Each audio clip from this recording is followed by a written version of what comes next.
dailytarotgirl.com. And in addition to working with tarot, Kate also is a painter and has been working in this field for, let's see, I'm really being bad because I'm not looking at the thing you sent me. So I don't even know myself, so that's okay. All right, so I'm going to read what Kate sent to me, which is this. So she teaches intuitive tarot reading, which I think in itself is a fabulous, fabulous thing. And she just started. Is your intuitive tarot course that just began, is that something you've been doing for a while? Or is that Yeah, it did just begin. I've been doing it for a couple of years now. Okay, because I think that is just the coolest thing. It totally resonates with me. So she teaches intuitive tarot reading on her website, daily-tarot-girl.com. She's very passionate about inspiring us to use tarot for personal growth and connection with the divine. When Kate's not teaching or writing about tarot, she enjoys painting, yay, while listening to true crime podcasts. How cool is that?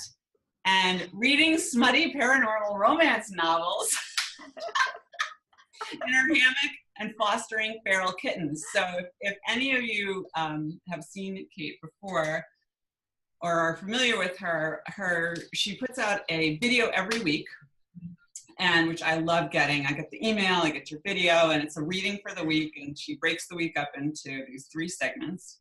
And there's often kittens or cats in this video because you take care of these kitties, which is like a really cool thing.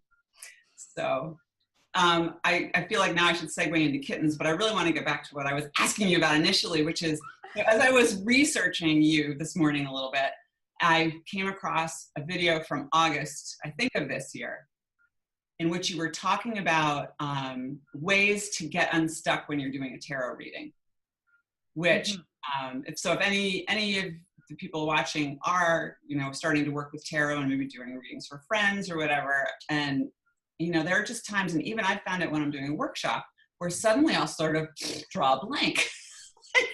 You're like, okay, you're receiving the downloads, you're getting it, you're talking about what you're seeing, and then suddenly there's nothing. So this video was really, really helpful to me, not only for tarot, but in other ways. And the thing that really struck me was your suggestion to create an alter ego.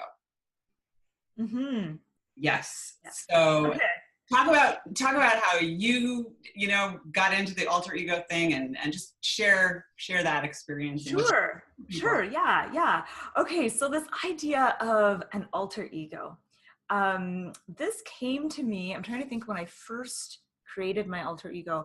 It was a few years ago, and I had been blogging on my Daily Tarot Girl blog for a while, and I was starting to kind of get bored of the blog posts that I was writing, and I had all these ideas and things I wanted to say, but I would censor myself, and I would think, oh, I can't write that because that might upset someone, or that might offend someone, or maybe this isn't the right audience for saying something like that.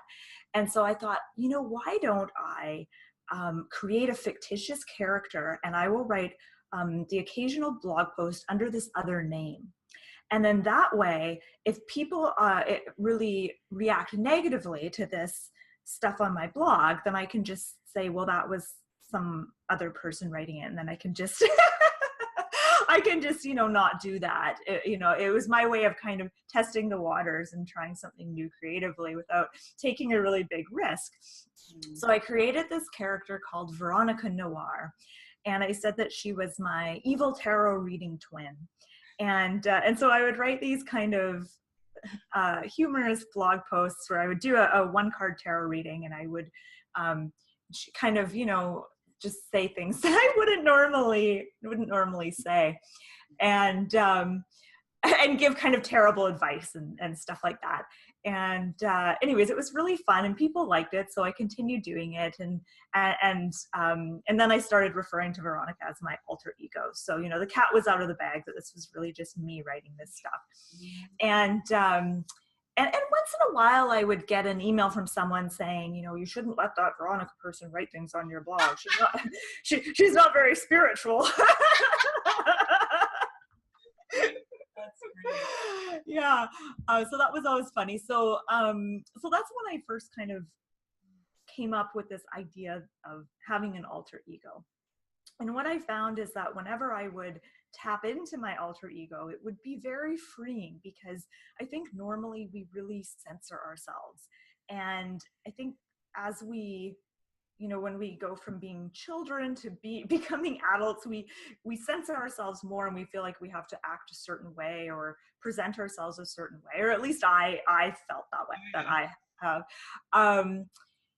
And so I think sometimes adulthood can be kind of crushing to the creative spirit in some respects. And so this whole idea of creating an alter ego kind of freed me up a little bit, and it made me feel a little more creatively liberated. And so what I found is that whenever I'm in kind of a little bit of a bind or a tough spot where I'm kind of stuck, I ask myself, well, what would my alter ego do in this situation? And maybe I should describe what my alter ego is actually like, because that's kind of interesting. So my alter ego, how I picture her is I picture her being this real seductress. And I picture her being very, she doesn't care what anyone thinks of her. And she's just very much a hedonist. She might be an alcoholic, which is weird because I'm actually not an alcoholic and I don't even like alcohol at all. But for some reason, I picture my alter ego being drunk all the time. I don't know. I'm not sure what that's about. And she goes after younger men, and she has this voracious sexual appetite. And so I don't know if these are the things that I'm repressing in my own life. I'm not sure. I haven't really closely analyzed this. But anyways, it's been fun.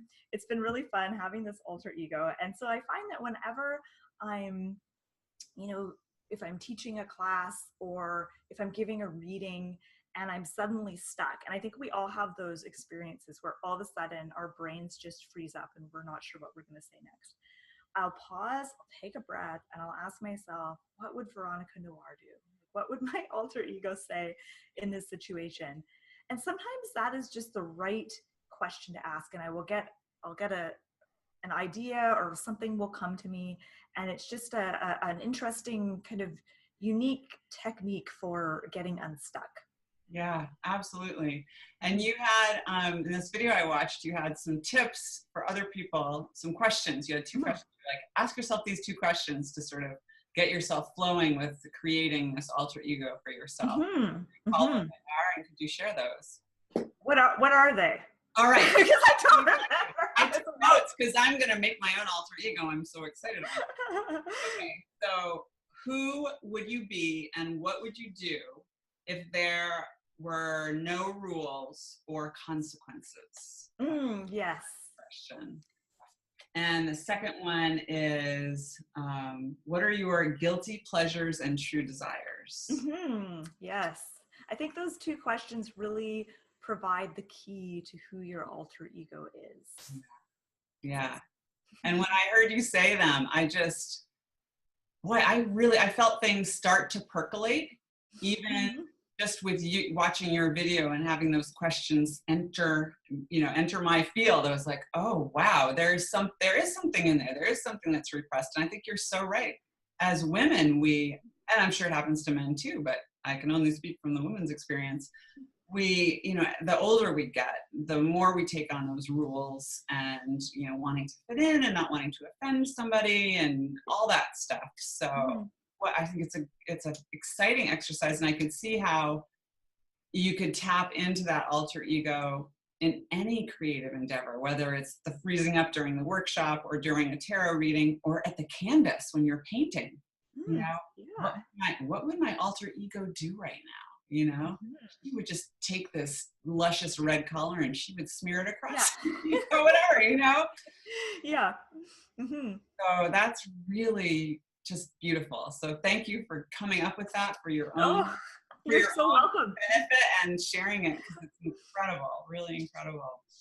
So speaking of painting, we were talking before I hit the record button that the painting behind you was painted by your grandmother. Painting of your mother when she was a teenager. Yes. And that you also do some painting. I do. So how has art been part of your life? Art has always been part of my life since I was a young kid. So I was really, really crappy at school. I was bad at math. I was bad at science. I was good at spelling. And I was always really good at art. So art was the one thing that I really enjoyed and I always felt really good at, even if I was really terrible at all the other subjects. So art was always something that I kind of went to as a child. And I remember spending hours and hours. I didn't have a TV growing up, and no one had computers like when I was growing up in the 80s. And so really all I had to do a lot of the time was draw. So I would spend a lot of time drawing. And I actually didn't start painting until I was an adult. So I did a lot of like just pencil and paper drawings, and I spent a lot of time doing that. And it's one of those things where you sort of, when you really get into a drawing or a painting, it's like you enter into another dimension almost, where time doesn't exist, and when you're just really in the flow of things, and it's really special. And it's not, I don't feel like it's an escape. Like it's not the same thing as when you're just like watching a TV show or something, when it's like a different kind of, it's like more of a wholesome kind of escape or something like that. So I've always found, so that's just kind of the role that art has played in my life. And I actually, I was telling you at the beginning of the interview, it's actually been a while since I've really, really gotten into a painting. I mean, I've done little paintings here and there, but it's been like probably a good year since I've really gotten into a big project. And so I'm wanting to get into something this winter. But yeah, does that answer the question? What was your original question again? Just how art has been part of your life. So yes, that does answer the question. Okay. And I totally agree with art being, for me, it's a way to connect really to spirit. And it quiets my mind down, all the busy thoughts that get in the way, all those worries, all the things that also that alter ego can help you get out of. Painting helps me also. And I find that what I do is I use painting intentionally. So every painting I create is really to help manifest something or change my vibration and draw something else into my life. So that's how. Oh, nice. Yes. Yeah. It's a very, very, it's a good tool. And what do I want to ask you about next? So tarot, I also was, when I was snooping around on YouTube, I understand that you were drawn to tarot when you encountered a life transition. You were sort of at that place of what's next. So tell us a little bit about that story of how you found it and how it called to you. Sure. Yeah. So I discovered tarot during this time in my life where there was a lot of changes and a lot of upheaval going on. So I had just up and spontaneously quit my job. I had a very stable job at a credit union, at a bank. And I was so unhappy there. It just was not fulfilling. I was the mail clerk, and and it wasn't so much the job itself. It was kind of the politics of the place, right? And so anyways, I up and quit spontaneously without having any real backup plan or I didn't know what I was going to do next. And I was in my mid-20s, I think, at that time, early mid-20s. And so I quit, and then kind of around that same time, a friend of mine was really into tarot, and so I kind of got interested in it. And I found that, and I think this is true of everyone, I think that during times of stress and upheaval, we really want answers, and we want to know what the future holds, because we want some kind of certainty that everything's going to be okay and that everything's going to work out, and that this time of upheaval and change and transition is temporary, and that it's leading to something better, something more stable and more positive. And so at first, when I did readings for myself, I would always ask about the future and what was going to happen and what was I going to do, et cetera, et cetera. And what I've found is that asking about the future sometimes can create even more stress, especially if you're not well versed in the tarot, which at that time when I was beginning tarot, I really wasn't. I was just learning. And so whenever I would ask questions about the future, oftentimes I would find it would actually sometimes create more stress than uh, it would, it was more stressful than it was calming. And so what I've found as I've, learned more about tarot and how it works is I've found that when I'm going through that time of stress and change and upheaval, instead of asking about the future, I'll ask questions like, how can I feel better? Or really just getting clear on, well, how do I want to feel in this moment? What do I want to happen? And then I'll ask the tarot, how can I make that happen? Or, how can I feel the way that I want to feel? Or, what advice do you have for me right now? Things like that. And I find that those kinds of questions really mitigate stress, and it helps. Not only does it help you deal with things in the present moment, but I find that it helps you understand the kind of deeper, more spiritual lessons that you're meant to learn during those difficult times. Yeah. And I remember a time when this was a few years after I'd first learned or first, was introduced to tarot. And I had this job working as a fitness instructor in a drug and alcohol rehabilitation center. And I'd had this job for a couple of years and I really loved it. And then all of a sudden I got fired. And I really struggled with this because I was thinking, I really wanted to know, like, why was I fired? And I knew why I was fired. I knew the obvious reason why I was fired. And my supervisor at that time did not like me. We clashed and he did not like me at all. And I think that was the main reason why I was fired. But I knew that there was like a spiritual reason why I'd lost that job. I knew there was like a deeper meaning than what was apparent on the surface. And so I used my tarot cards to really explore that and explore what that deeper spiritual lesson was. And basically what I got from that is that I was no longer growing as a person in that particular job. I'd done that job for 2 years. It was easy. I was just kind of going through the motions. And I was starting to actually feel really unfulfilled in that job right before I was let go.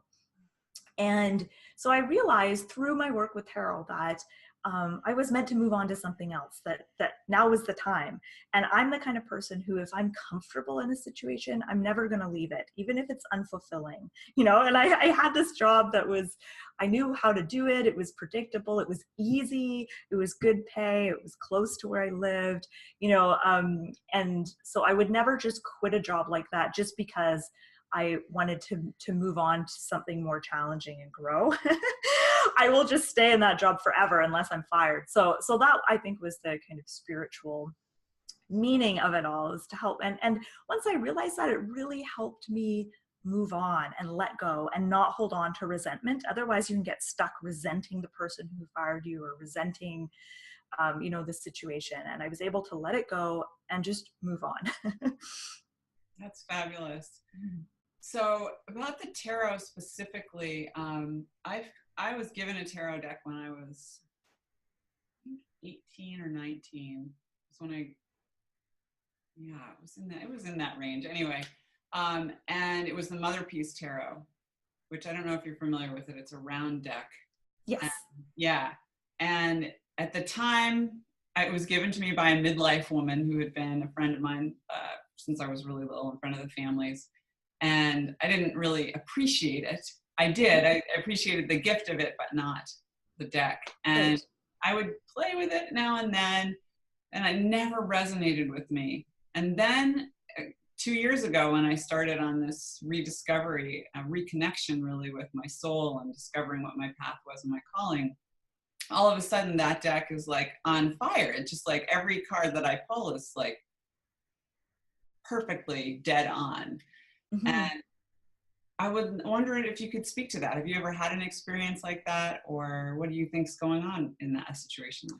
An experience like Not like Not like having a deck you don't seem to be resonating with, and then having it come into alignment suddenly. Yes, I've actually had the opposite experience where I got the Robin Wood Tarot many years ago when I was first learning tarot, and I loved that deck, and I really resonated with that deck. And so for quite a number of years, that was my go-to deck, and I got really helpful readings with that deck. It was incredible. And then I got another deck, and I kind of put the Robin Wood Tarot away for like a year, and then I got it out again and tried to use it for readings. And it was almost like that deck was angry at me or something for like putting it on the shelf for so long. And all my readings were just so like, they didn't make sense. They were all like, I would get all the negative cards no matter what I read about. And I thought, oh, this is interesting. So I tried, clearing my deck, and I think I saged it and did all kinds of stuff. And still it was like, it was pissed off at me. So I think I eventually just put it on the shelf again. And I've since done readings with it more recently, and it seems like it's fine. It's let go of whatever resentments it was holding on to. So yeah, I've had that sort of opposite experience where a deck worked for me really wonderfully, and then all of a sudden, like, all my readings didn't make sense. Yeah. And I think it does have, I think that this is an interesting topic, because I think it does make a difference how we feel about the deck that we're using, how connected we are to it. And I think, like you were saying with the Mother Peace Tarot, before you just didn't really resonate with it. And then all of a sudden you did. Mm-hmm. All of a sudden you got it and you felt connected with that deck. And then you were able to do really helpful readings with it. Right. And yeah, I've noticed that with my own decks. And I have a whole bunch of decks, which is sometimes really awesome and sometimes not so awesome, because it doesn't always give you a chance to really truly connect with just one or two decks when you have. But it's great for your videos. I love all the different decks you use for your videos. It is good for videos. Yeah. So yeah, I've noticed that myself with my tarot decks. The more I resonate with a particular deck and the imagery, the better the readings are usually. Mm-hmm. Have you ever done any work with oracle decks? Mm-hmm. Yeah, I've got lots of oracle decks, and I do work with oracle decks off and on. Yes, I love oracle decks, actually. What I find fascinating is when I'll pull the same card, and sometimes I'll do a 3-card reading and I'll have 2 of the same cards for consecutive days. They'll come up, and it's not like, I'm not shuffling, I'm cutting the cards, I'm doing all the same cards come up. And to me, it's just a kind of an affirmation that, it's not all in your head, but, Yes. And I've had that happen as well. And I had this one deck, and I forget which deck it was now, but there was this one particular card that would almost always come up whenever I read with that deck. And I started to think, oh, I wonder if there's something on that card. Like, I wonder if it's sticky or something. Like, there's got to be a reason why it keeps coming up. And so I really examined that card, and like, there's nothing weird on it. It was just like all the others. But yeah, I would keep getting that card. And actually, I wrote a blog post about this, about, what I think it means when you keep getting the same card again and again and again. Yes. And I mean, obviously it means that, it's trying to tell you something. But the thing I find so frustrating when that happens is oftentimes you'll look at that card and you'll maybe look up the meaning in your book or whatever, and it won't really make sense, or you'll think, okay, whatever. And then you keep getting that card. And I think it's usually an invitation to contemplate that card in a different way, or to notice something about that card that you haven't noticed before. Mm-hmm. Mm-hmm. And so to do that, do you recommend journaling? What do you Yeah, and I recommend looking at the symbols on the card, noticing, is there one particular symbol or part of that card that you're really drawn to, and then maybe journaling about that, or yes, just journaling about that card in general and what it means to you. There's other techniques too, like, have you ever heard of the technique of entering the card? No.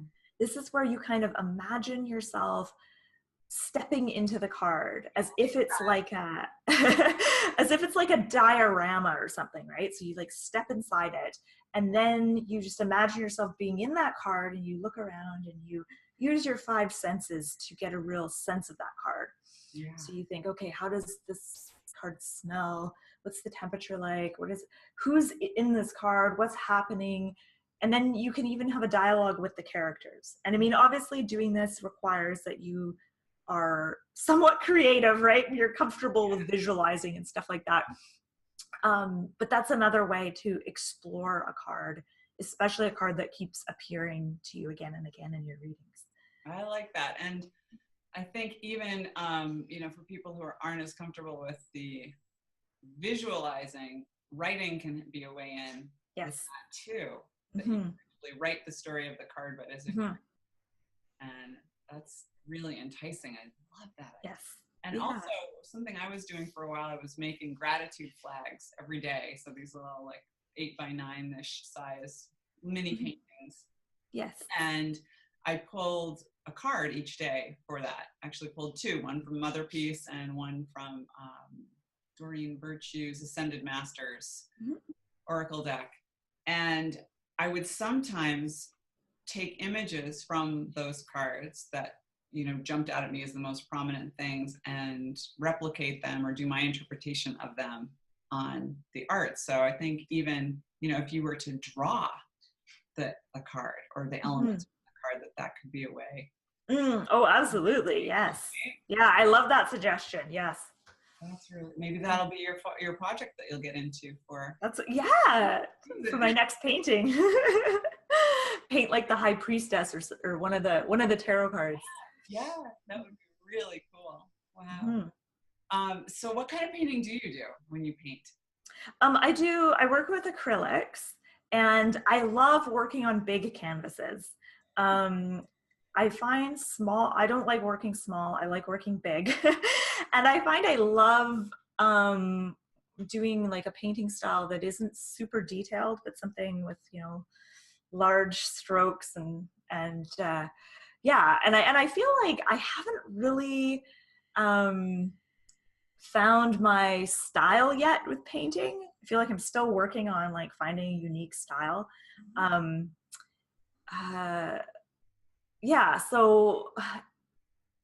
I'm still working on that. But yeah, I like working with acrylic, and I like really colorful, bright paintings. And I love doing people, particularly women. Don't know why I'm really drawn to painting women and their faces. I did a Medusa painting a few years ago, and I really got into that and just loved painting. I love doing eyes and skin and lips and hair. I love doing all that stuff. I think it's true. You should explore why don't you do all the feminine characters in the tarot? Yes, that's a big project. But, you just do one at a time, whoever is speaking to you at the time. That could be. That's a good idea, actually. I would love to see it. Yeah, I love big painting too. I'm very drawn to larger canvases. And this one back here, actually, I do have a lot of detail on that, but some of mine are much more loose and abstract. Yes. Yeah, fun. Yeah. Cool. All right. Well, what else can I ask you about? Let's see. You talked about alter ego. So for people who are working with tarot or want to work with tarot, what are a couple of tips that you have for them, just for working with it on their own, not necessarily with other people? Yeah, I think the number one tip would just to relax and have fun with it. I think oftentimes people are so serious when they come to tarot, because tarot is this sort of, it is this system, that people feel they have to learn. And I think a lot of times we get overwhelmed when we first discover tarot, because there's 78 cards, and there's a lot of tradition behind tarot, and there's a lot of layers to tarot, and it can seem like there's so much to learn, and there is a lot to learn. But I think that sometimes we get overwhelmed by that, and we can kind of get uptight about it, and we can kind of get stuck in this idea that we have to learn the tarot meanings before we can start reading tarot. I don't think any of that is true. I think it's important to approach tarot as something beautiful and mysterious to be explored, something to immerse yourself in and have fun with. And the more you take that kind of loose, exploratory, experimental approach, the more successful you're going to be learning tarot. It wasn't until I started to take that approach that I started to have real success in getting what tarot was all about and learning tarot and doing readings. So I think just loosening up and having fun. And my site dailytarotgirl.com has tons of different exercises and things to help you do that. So I have all different free worksheets and videos and exercises and stuff to help you kind of have fun and explore your tarot deck. Excellent. And I can't recommend enough signing up for your newsletter, because I love getting weekly email with your readings, which is just so fun. It's fun to watch, and it just is another point of reflection. You pull a card for the beginning of the week and it's like, oh, how does that apply to me? How can I take those lessons and bring them into daily life? For sure. Yeah. In fact, if people are watching, if they sign up for my newsletter or subscribe to my blog, you get a free 10-minute audio download. And that audio download is me walking you through giving yourself a 1-card tarot reading and tapping into that card intuitively. So that's always fun. Love that. I wonder, I must have gotten that, right? Because that's been on your site for a while. Yeah, you would have gotten it, yeah. It's been a while since I signed up initially. Oh, wow. I didn't know you were a longtime reader.